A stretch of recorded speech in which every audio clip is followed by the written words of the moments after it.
Hi everyone, Fox 61 Chief Meteorologist Rachel Frank here on the Weather Watch. We've been nagging you about this for days and days. This well-advertised, quick but intense cold snap is finally almost here. Friday into Saturday, we'll have sub-zero wind chills, but the coldest air will be in place for early Saturday morning, when wind chills could get as low as 15 to 30 degrees below zero.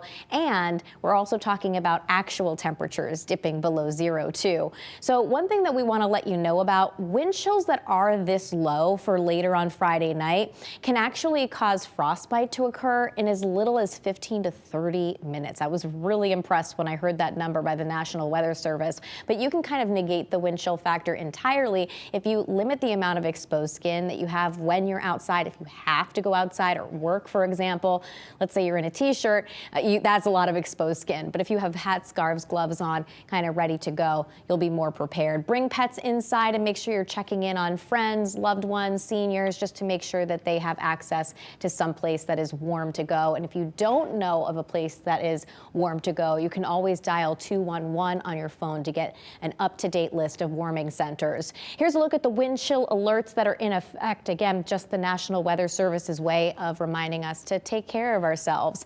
Tonight, we're looking at overnight lows in the teens, near 20 for the Connecticut shoreline.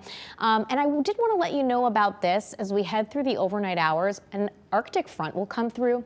That brings with it the isolated risk for a snow shower.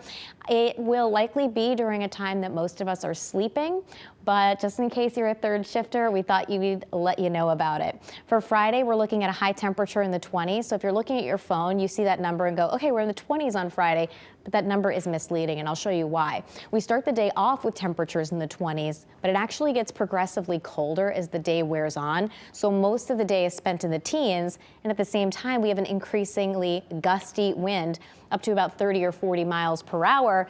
And that means wind chills will be dropping as we head through the day. So wind comes up, temperatures and wind chills go down, dropping below zero as early as the afternoon. This isn't the wind chill. This is a look at the actual low temperature heading into Saturday morning. 4 below for the Hartford area, 3 for the New Haven area, 8 below for Willimantic. And here's a look at those wind chills that will peak Friday night into Saturday morning as low as 15 to 30 degrees below zero.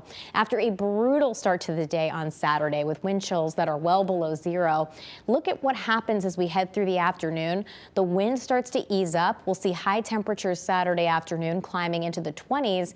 So wind chills are not quite as harsh for the second half of the day. I mean, yeah, it's still cold, but a wind chill above zero, I mean, we'll take what we can get, I guess. Highs near 20 on Saturday in Hartford, middle 20s at the Connecticut shoreline. Here's that big rebound in store for the second half of the weekend and why we keep saying it's such a quick cold snap. Here's a look at your Fox 61 7-day forecast as we go from 21 to 46 degrees and then up around 50 degrees as we head towards this time next week. So winter showing her face for a brief amount of time. And then we are back to our regularly scheduled programming, so to speak, with another big warm-up, even as we head into the new month of February.